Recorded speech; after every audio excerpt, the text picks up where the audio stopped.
फिर लोगों ने बताया कि हाँ, भागलपुर में भी कोई 6 बजे तक आ जाता था स्टेशन पे, तो घर नहीं जाता था, वहीं रुक जाता था। घर जाएगा डर था भाई, शाम 6 बजे के बाद तो आदमी अपहरण हो जाएगा, तो अपहरण उद्योग भी था। अब उसको जानकारी हुई, अरे ऐसा था क्या? उसको तो अब चमचमाती हुई सड़क दिख रही है, 24 घंटे में 23 घंटा बिजली दिख रही है, 4 लेन दिख रहा है, रिंग रोड्स दिख रहे हैं, अच्छी ट्रेनें दिख रही हैं, अच्छे स्टेशन दिख रहे हैं। और मैं 13 तारीख से ही हूँ। जो ऊर्जा कार्यकर्ताओं में देखी, जो परिश्रम कार्यकर्ता पसीना बहा के कर रहे हैं, जो आम जनता का रुझान है, जो आम जनता का रोहित पांडे के प्रति एक सिंपैथी है, जो प्रधानमंत्री के प्रति जो एक सम्मान है, जो नीतीश कुमार की कर्मठता का सम्मान है, मैं आपको गारंटी दे के जा रहा हूँ। अभी तो नहीं जाऊंगा, 9 तारीख को जाऊंगा। मैं जो गारंटी दे रहा हूँ, यह सीट पुरानी स्वाद लौटाएगा और इस भागलपुर की प्रतिष्ठित सिल्क सिटी, जिसकी संस्कृति बहुत सैकड़ों साल पुरानी है, बहुत खूबसूरत शहर है, इसकी संस्कृति अद्भुत है, दानवीर कर्ण की भूमि है। हाँ, दानवीर कर्ण की भूमि है। इस बार रोहित पांडे प्रचंड वोटों से जीतेंगे, आप लिख लो। और बिहार की जीत, पूरे देश में इसका सेलिब्रेशन होगा। पूरे देश में 14 तारीख को दिवाली मनेगी। रक्षा राज्य मंत्री संजय सेठ हैं इस वक्त हमारे साथ। भागलपुर की बड़ी जवाबदेही मिली है। आइए सीधे इनसे जानते हैं कि नरेंद्र मोदी का जब यहाँ पर आगमन भी होने वाला है और यहाँ की तमाम चुनाव की तैयारियों का वो जायजा भी ले रहे हैं, समीक्षा कर रहे हैं, लगातार लोगों से जनसंपर्क भी कर रहे हैं। सबसे पहले सर, आपका टीवी प्रदेश में बहुत बहुत स्वागत है। किस तरह से इस बार के विधानसभा चुनाव को आप यहाँ पर देख रहे हैं भागलपुर में? देखो, आप जो बिहार के इस बार का चुनाव है, वो चुनाव विकसित भारत का जो संकल्प है प्रधानमंत्री नरेंद्र मोदी का, वो बिहार की भूमिका उसमें बहुत अहम हो जाएगी। और मैं 12-13 तारीख से यहाँ हूँ। जो आम लोगों का, मतलब गांव, गरीब, किसान, जहाँ भी जाते हैं, आम लोग का यही परसेप्शन है कि 5 साल जो नीतीश कुमार जी की सरकार ने काम किए और प्रधानमंत्री नरेंद्र मोदी जी ने, जिन्होंने देश की तकदीर और तस्वीर बदली, आम लोगों में एक धारणा बन गई है कि इन 5 सालों के अंदर जो विकास बिहार ने एक माइलस्टोन किया है, वो अभूतपूर्व है। और मैंने कहा ना, उस जो विकसित भारत का संकल्प है, उसमें बिहार का रोल बहुत अहम है।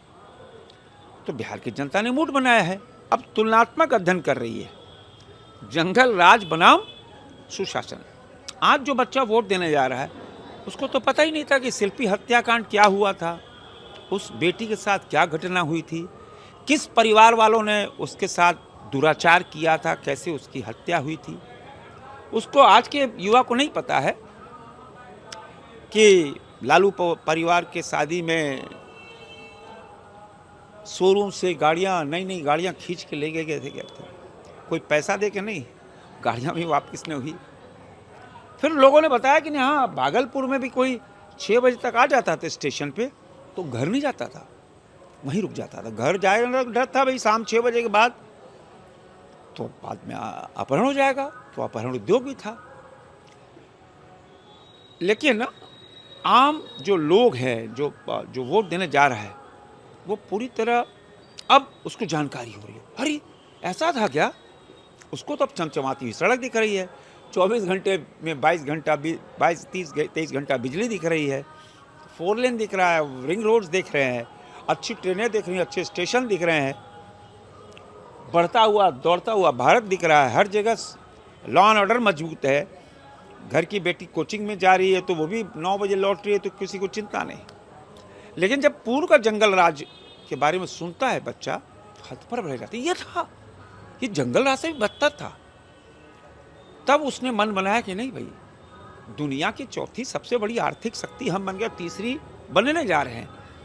देश कितनी तेजी से आगे बढ़ रहा है, देश में संभावनाएं और संभावनाओं का जो प्रकटीकरण है बहुत मजबूत है। और वो देखता है कि भाई दुनिया भर में भारत की प्रतिष्ठा इतना बड़ी है और प्रधानमंत्री नरेंद्र मोदी जी के लिए प्रोटोकॉल तोड़ते हैं संपन्न राष्ट्र के राष्ट्राध्यक्ष। और बिहार की भी भूमिका, बिहार की भी तकदीर और तस्वीर बदली। तब उनको जो पता चलता है कि बिहार वो था जब बिहारी बिहार से आए। हम भी तो भाई बिहार में थे।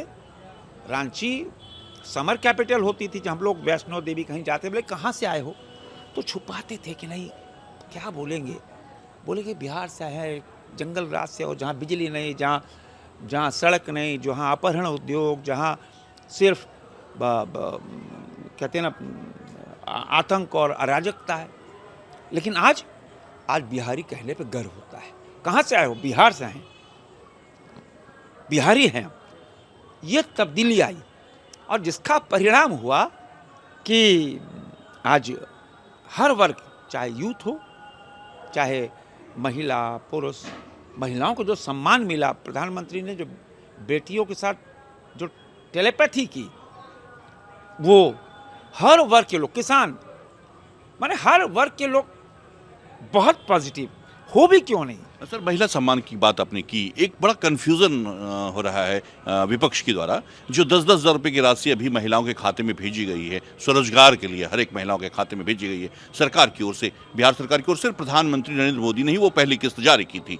लेकिन अफवाह ये भी उड़ाई जा रही है कि ये किस्त सरकार ने जो 10 हज़ार रुपए दिए हैं वापस लेगी। सच्चाई क्या है? आम लोगों को जरा अगर हमारे टीवी अंक प्रदेश के दर्शकों को बता दें, क्या ये पैसे वापस लेगी सरकार? बिहार की बेटी सब अपडेट है, उसको पता है। अभी कितनी अफवाह उड़ा ले। अब ये तो हसीन मुंगेरी लाल के हसीन सपने वाले देखने वाले लोग हैं, बरगला लो। लेकिन बिहार की बेटी कोई बरगला नहीं सकता। ये कोई पैसे वापस नहीं है। ये आपको आत्मनिर्भर परिवार, आत्मनिर्भर हो, परिवार अपने पैर पे खड़ा हो।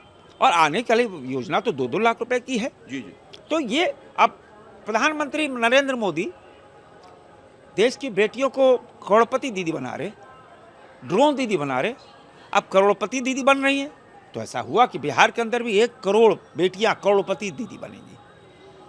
तो देखिए, मैं तो ये मानता हूं कि भारतवर्ष में बेटियों के लिए जो द्वार प्रधानमंत्री ने खोले, चाहे वो महिला आरक्षण हो, चाहे वो शौचालय हो, चाहे जनधन खाता हो, चाहे बेटी पैदा होने पे 6,000 रुपये, फिर 5,000 रुपये मातृत्व योजना हो, चाहे आयुष्मान भारत हो, चाहे खाता खोलने की बात हो, माने बेटियों के लिए द्वार खोले। चाहे सैनिक स्कूलों में प्रवेश की बात हो, अब तो देश की बेटियां रक्षा क्षेत्र में आ रही हैं आगे।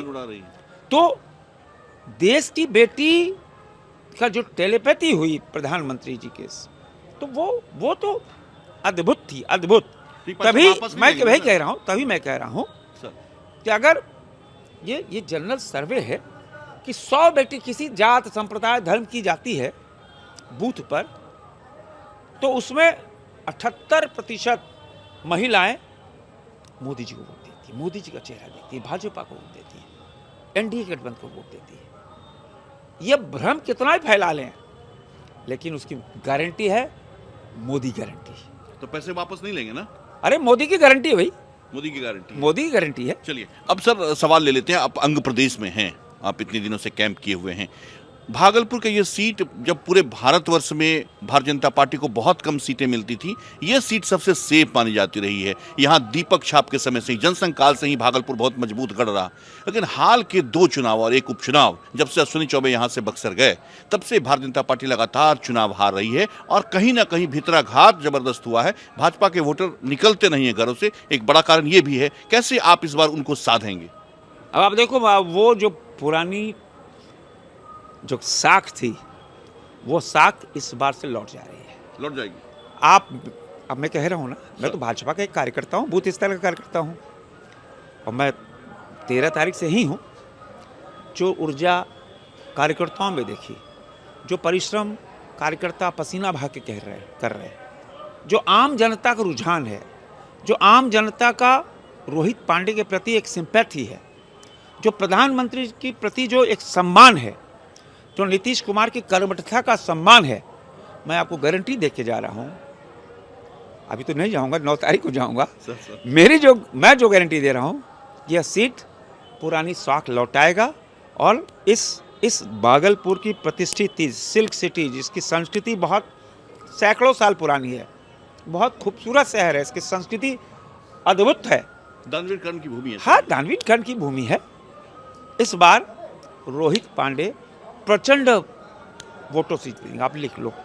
प्रचंड वोटों से जीतेंगे। सर, इसमें आपने भी एक बड़ी भूमिका निभाई है। जब कई ऐसे उम्मीदवार थे जिन्होंने कहा कि हम भी नामांकन करेंगे, उनको बैठाने में नामांकन से पहले आपकी बड़ी भूमिका रही। कैसे भारतीय जनता पार्टी ने आप जैसे लोगों को यहाँ पर भेजा और आपने जिस सफाई से उनको बैठा दिया, समझा दिया, जिस प्यार के साथ, जो भी चीज़ें रही होंगी अपने अंदर, हम उस बात की डिटेल में नहीं जाएंगे, कैसे आपने समझा लिया सर इस तरह से लोग? हम सब सामान्य कार्यकर्ता हैं और कार्यकर्ताओं का भाव परिवार का भाव होता है। आप कितने बड़े सांसद, विधायक, मंत्री बन जाओ, लेकिन रहेंगे कार्यकर्ता, तो कार्यकर्ता का जो भाव होता है, उस कार्यकर्ता के भाव से हम सब काम कर रहे हैं, सब मिलजुल के काम कर रहे हैं। उनके घर जाके नाश्ता कर रहे हैं, खाना खा रहे हैं, परिवार से मिल रहे हैं। तो वो जो परिवार है, क्योंकि प्रधानमंत्री क्या कहते हैं, सिखाते हैं हम सबको, 140 करोड़ मेरे परिवार और हमारा देश प्रधानमंत्री का परिवार है। दुनिया का एकमात्र नेता अपने देश के लोगों को परिवार मानता है। तो वो प्रेरणा हम सब लेते हैं कि हम सब जितने कार्यकर्ता एक परिवार के सदस्य हैं। उस नाते कार्यकर्ता का भाव होता है, सबके जाते हैं और मित्रवत और परिवार के भाव से बात करते हैं। बिठाने में तो सर आप कामयाब रहे, क्या उनका दिल भी मिल गया है, अब वो खुलकर साथ हैं? मैंने कहा ना, आप आज की तारीख, आज का समय गोधूली वेला है, भी तो जी बिल्कुल गोधूली वेला है। तो इस समय आप नोट कर लेना जी कि यहाँ पर एनडीए गठबंधन की ज़बरदस्त जीत इन 11 सीटों पर। और मेरा तो ये मानना, ये जो भागलपुर की 5 सीटें हैं, 5 की 5 सीट प्रधानमंत्री नरेंद्र मोदी जी और नीतीश कुमार जी के गले में ये माला 14 तारीख को जाने वाली है। और बिहार की जीत, पूरे देश में इसका सेलिब्रेशन होगा। पूरे देश में 14 तारीख को दिवाली मनेगी। पूरे देश में दिवाली बनेगी। हम बात करेंगे सर 14 तारीख को भी, आप यहाँ नहीं रहेंगे, टेलीफोनिक भी हम कोशिश करेंगे आपसे जुड़े और आपसे आपका वीडियो बिल्कुल। बहुत शुक्रिया हमसे बात करने के लिए और अपना कीमती समय देने के लिए। ये थे संजय सेठ, जो रक्षा राज्य मंत्री हैं। बहुत ही सरल और सहज व्यक्तित्व के धनी है। बहुत ही साफगोई के साथ इन्होंने कहा कि 14 तारीख को इस बार बिहार की जीत का पूरे देश भर में जो है उत्सव मनाया जाएगा और भागलपुर की जो खोई हुई प्रतिष्ठा थी उसको पुनः वापस किया जाएगा और भागलपुर की सीट इस बार भारतीय जनता पार्टी जीत के रहेगी, ऐसा दावा किया है रक्षा राज्य मंत्री संजय सेठ ने। कैमरा पर्सन सुबोध के साथ